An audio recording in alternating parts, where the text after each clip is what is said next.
दोस्तों, इस वीडियो में हम लोग डिस्कस करेंगे फ्यूचर परफेक्ट टेंस। इससे पहले तक हमने फ्यूचर इंडेफिनिट टेंस के पैसिव और एक्टिव वॉइस समझ लिए हैं। अब टेंस में हमारा लास्ट टेंस आ चुका है future perfect tense, active and passive voice. Active and passive voice. इससे पहले तक फ्यूचर इंडेफिनिट तक के वीडियोस अपलोड हो चुके हैं। अगर आपने नहीं देखे हैं तो आप उन्हें देख सकते हैं, सीख सकते हैं। So future perfect tense identity. सबसे पहले हम इसकी आइडेंटिटी डिस्कस करेंगे कि हम कैसे आइडेंटिफाई करें कि ये sentence belong to future perfect tense. So identity is will have and shall have with third form of main verb. Shall have with third form of main verb. अगर will have और shall have के साथ verb की third form का use होता है, it means the sentence belong to future perfect tense. वो sentence future perfect tense का होता है। Now change into future perfect tense का एक्टिव वॉइस चेंज होता है change into future perfect continuous tense. Future perfect continuous tense. Future perfect continuous tense इसलिए क्योंकि यहाँ जो हम लोग हेल्पिंग वर्ब यूज़ करेंगे वो इसी टेंस की होती हैं। तो हेल्पिंग वर्ब्स क्या होती हैं फ्रेंड्स? तो हेल्पिंग वर्ब्स होती हैं will have been and shall have been. Will have been first helping verb and second helping verb is shall have been.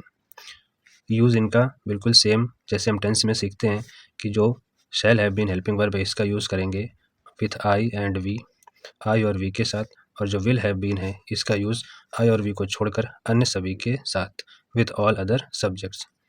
अन्य सभी के साथ विल हैव बीन का यूज़ होगा और आई और वी सब्जेक्ट्स के साथ शैल हैव बीन का यूज़ होगा। And very importantly we always use third form of main verb. Passive voice में हमेशा वर्ब की थर्ड फॉर्म का यूज़ होता है। एक बार पूरा फिर से रिवाइज करेंगे। Future perfect tense, active and passive voice. What is the identity of future perfect tense? So will have and shall have और इसके साथ थर्ड फॉर्म। जब किसी सेंटेंस में विल हैव और शैल हैव हेल्पिंग वर्ब के साथ थर्ड फॉर्म का यूज़ होता है तो वो सेंटेंस फ्यूचर परफेक्ट टेंस का होता है। Now future perfect tense change into future perfect continuous tense. Future perfect tense का active voice future perfect continuous tense में चेंज होता है। नाउ हेल्पिंग वर्ब्स, कौन से हेल्पिंग वर्ब हम फ्रेंड्स यूज़ करेंगे? Will have been and shall have been. Shall have been का use I और वी सब्जेक्ट्स के साथ होता है और विल हैव बीन का यूज़ अन्य सभी सब्जेक्ट्स के साथ होता है। फ्यूचर परफेक्ट में या किसी भी टेंस का परफेक्ट हो तो थर्ड फॉर्म ऑलरेडी यूज़ होती है। तो उसको हम एज इट इज़ लिख देंगे। जैसे इसमें पहले से ही ईटन या प्लेड या इस तरीके से थर्ड फॉर्म ही गिवन होगी तो उसको हम एज इट इज़ राइट कर देंगे। Now friends let's see some examples. So friends, our first example is we shall have played a match. So we is subject, shall have is our helping verb, played is main verb, a match is object. हम एक match खेल चुके होंगे. So what is our object? A match. So in passive voice we make object a subject. So what is object? A match. Right here in the beginning. इसको हम पहले लिखेंगे. A match and a match के साथ friends कौन सी helping verb use होगी? Will have been, because shall have been तो आई और वी के साथ यूज़ होती है.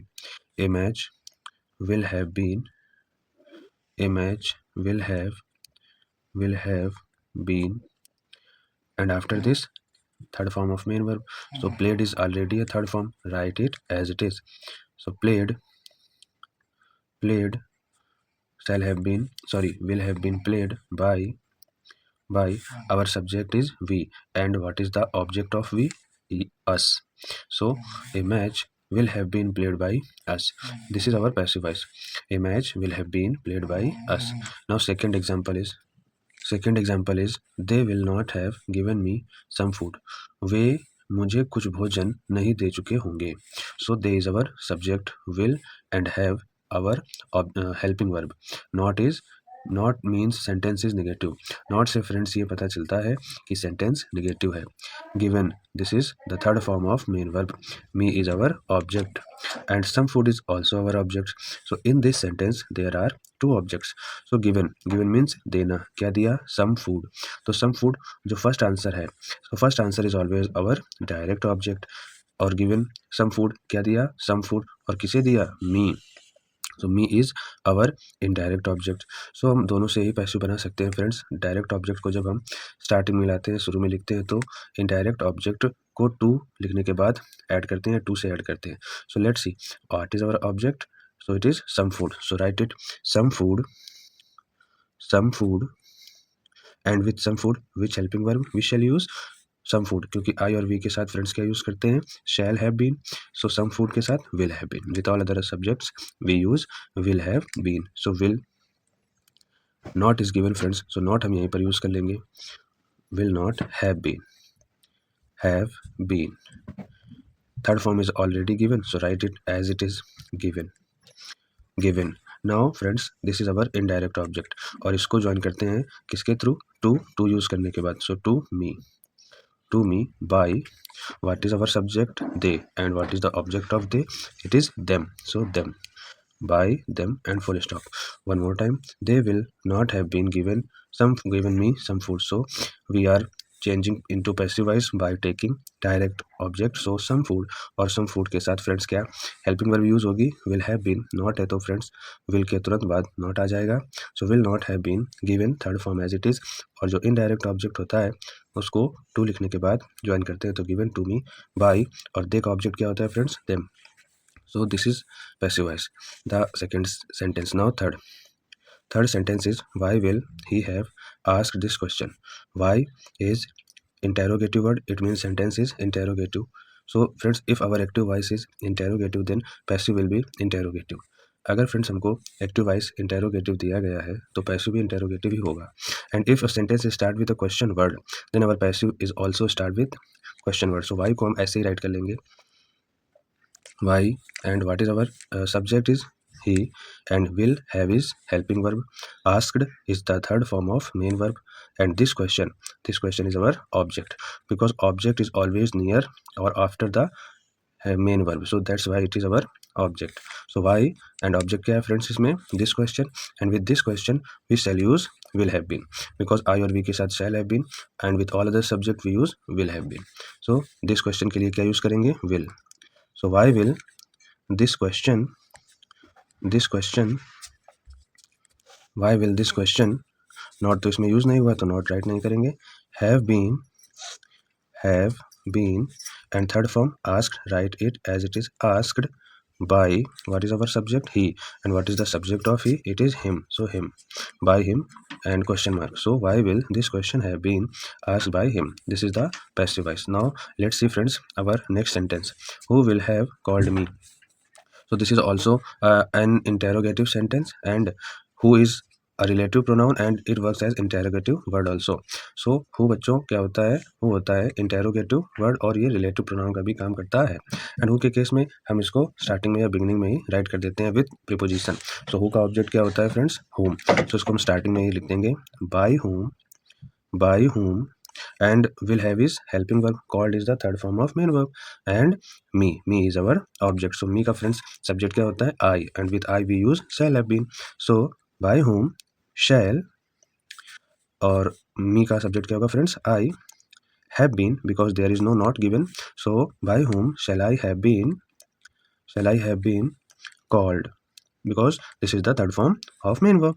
So question mark. So by whom shall I have been called. This is done friends. Now next example, shall I not washed my clothes. Shall and have, this is our helping verb. ये helping verb हो गई friends, and I is our subject, and not means this sentence is interrogative and as well as negative. ये interrogative negative है. Washed is the third form of main verb, and my clothes is objects. So in passive voice object becomes subjects, my clothes, and with my clothes we use will have been. So will have been, because this sentence is interrogative, so we begin with helping verb. So will my clothes friends इसमें not given है तो हम not का इसी object के बाद use कर लेंगे। will my clothes not have been not have been washed. This is the third form of main verb. Write it as it is. So washed by, what is our subject friends? I, and object of I is me and question mark. So will is our helping verb. My clothes object, और object के तुरंत बाद friends not अगर given होता है तो not use करते हैं, not, and have been is rest of the helping verb because हम इसको break करके यूज करते हैं. Washed is third form. By is commonly used preposition in passive voices, and I is subject, and what is the object of I? It is me. So by me. This is done. I hope friends this video will be helpful to understand the future perfect tense, and if you like it share it with your friends. अपने दोस्तों के साथ इसको जरूर share करें ताकि वो भी फ्यूचर परफेक्ट के पैसिव और एक्टिव वॉइसेस को बहुत अच्छे से समझ सकें. Thank you friends.